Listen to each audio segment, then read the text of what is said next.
ममता की बहू शुचि हर बात पर चिक-चिक करती, जो ममता को बिल्कुल अच्छा नहीं लगता। बहू, तेरे में कोई कमी नहीं है, सारा काम भी तू बहुत अच्छे से करती है, लेकिन ये तेरी जो जबान है ना, बड़ी कैंची की तरह चलती रहती है, जो तेरा सारा काम बिगाड़ कर रख देती है।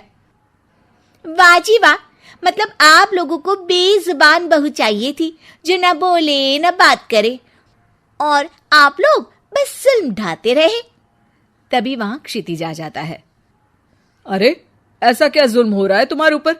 माँ सही कह रही है, मैं खुद तुम्हारी चलती जुबान से परेशान हो गया हूं। अब तो शुचि का पारा 7वें आसमान पहुंच जाता है। वाह जी वाह, अब आप भी, क्या नहीं किया मैंने आपके लिए, अपना सब कुछ दांव पर लगा दिया, लेकिन आप भी अपनी माँ की जुबान बोलने लगे। अरे यार, कैसी बात बोल रही हो? माँ की जबान, बीवी की जबान, अरे मेरी तो कोई जुबान है ही नहीं जैसे। देखो शुचि, माँ से बुरा व्यवहार मैं पसंद नहीं करूंगा। अब क्या था, माँ के सामने अपनी हुकूमत कम होती देख शुचि को माँ से नफरत होने लगती है। अगले दिन शुचि माँ के कमरे में जाती है। माँ, ये लीजिए गर्म पानी। पानी रखकर वो चली जाती है, लेकिन जैसे ही माँ गरारा करने लगती है, हाय रे, मैं तो जल गई। अरे पानी इतना गर्म क्यों दिया शुचि? मेरा तो पूरा का पूरा मुंह ही जल गया। वाह, मजा आ गया, लग रहा है गर्म पानी ने अपना काम कर दिया, अब और लगो ना मेरे मुंह। शुचि, माँ के चिल्लाने की आवाज आ रही है, और तुम कैसी हो कि जाती भी नहीं, देखती भी नहीं कि माँ को क्या हो गया। आवाज तो आपको भी आ रही है, जा तो आप भी सकते हैं, लेकिन नहीं, शुचि ने तो जैसे सारे काम का कॉन्ट्रैक्ट साइन कर लिया है तुम्हारे परिवार से। ये कहकर शुचि माँ के कमरे में जाती है, लेकिन जैसे ही वो कमरे में घुसती है, माँ जल्दी से शुचि को पकड़कर खींच लेती है और ऊपर एक बड़ी सी छिपकली गिरती है। शुचि छिपकली देखकर डर जाती है। हे भगवान, ये छिपकली मेरे ऊपर गिरती तो मैं तो मर ही जाती। हाँ बेटा, मैं जानती हूँ कि तू छिपकली से डरती है, और समय पर मेरी नजर पड़ गई, ऐसे मेरा मुंह जल गया है। प्लीज कुछ कर, रहा नहीं जा रहा है। शुचि को अपने किए पर पछतावा होता है और भागकर सास को बर्फ देती है। ये लीजिए, इसे मुंह में रख लीजिए, और गलती तो वैसे आपकी भी है, चेक करना चाहिए था ना आपको कि पानी कितना गर्म है। अरे 7 साल हो गए तेरी शादी को, तब तो चेक नहीं किया, अब क्यों करूं? वाह जी वाह, यहाँ भी मेरी ही गलती है। अरे इंसान हूँ, मशीन नहीं जो हमेशा सही रहूं। अच्छा, आज मैं दोपहर में सहेल के घर जा रही हूँ, अभी से बता देती हूँ। अरे हाँ हाँ, जाना, मैंने कब मना किया है? पता है नहीं किया, लेकिन बच्चे, हाँ हाँ, जैसे तू हमेशा बच्चों को साथ लेकर जाती है, मैं देख लूंगी ना। शुचि तैयार होकर सहेली के घर जाती है। अरे वाह शुचि, तेरी ड्रेस तो बहुत अच्छी है, तू ऐसे कपड़े पहन कर निकलती है तो तेरी सास कुछ नहीं कहती क्या? दूसरी सहेली बच्चा संभालते हुए कहती है।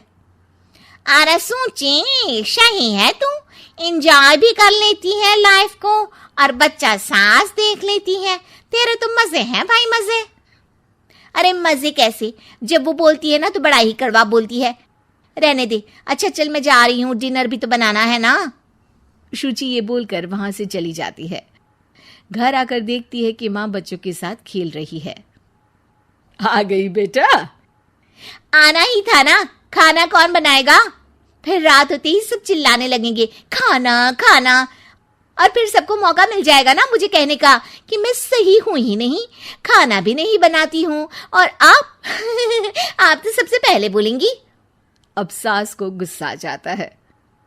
एक तो सारा दिन तेरे बच्चों को देख रही थी, घर पर किसी ना किसी का आना जाना लगा रहता है, बच्चे घर गंदा करते हैं, उसे देखती हूँ, हद है।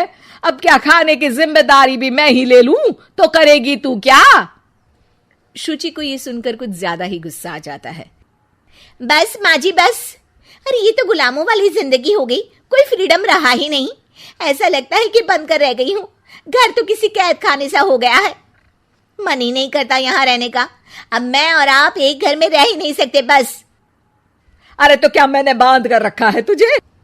अरे मैंने क्या कर दिया जिससे तुझे ऐसा लग रहा है? और तेरा इतना बोलने के बाद तो मैं खुद ही तेरे साथ नहीं रहना चाहूंगी। लेकिन अब सवाल था कि सासू माँ जाएंगी कहाँ, क्योंकि बहू तो मायके चली जाती है, लेकिन सास कहाँ जाए। तभी क्षितिज आ जाता है। उसे भी सारी बात का पता चलता है। वो माँ को समझाता है, लेकिन वो मानती नहीं और ना ही शुचि मानने को तैयार। दोनों की लड़ाई में माँ का सामान पैक हो जाता है। माँ अब कहाँ जाएंगी? मैं भी अपने मायके जाऊंगी।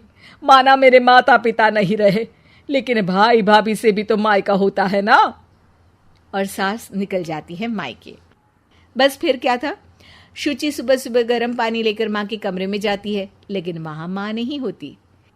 हाँ, चलो अच्छा है, अब ये रोज रोज के काम से तो बची। ये कहकर वो कमरे में जाती है जहां अक्सर माँ बैठी रहती थी। कमरा खाली खाली लग रहा है। तभी उसकी सहेली का फोन आ जाता है।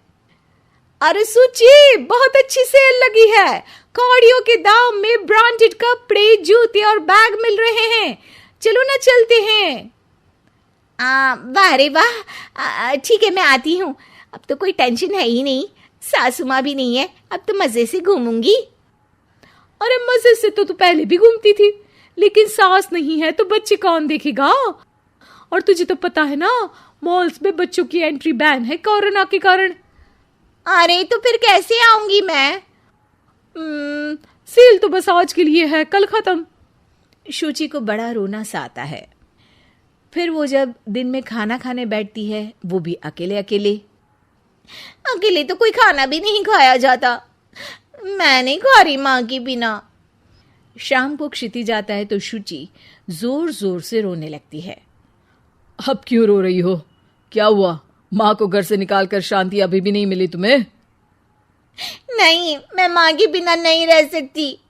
ना कोई बताने वाला है कि मैं कैसी लग रही हूँ, ना ही कोई समझने समझाने वाला।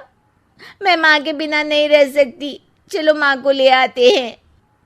अरे वाह, ऐसा शायद पहली बार होगा कि बहू रूठी सास को मायके से लेने जा रही है।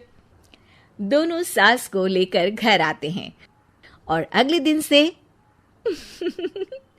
फिर वही शुरू।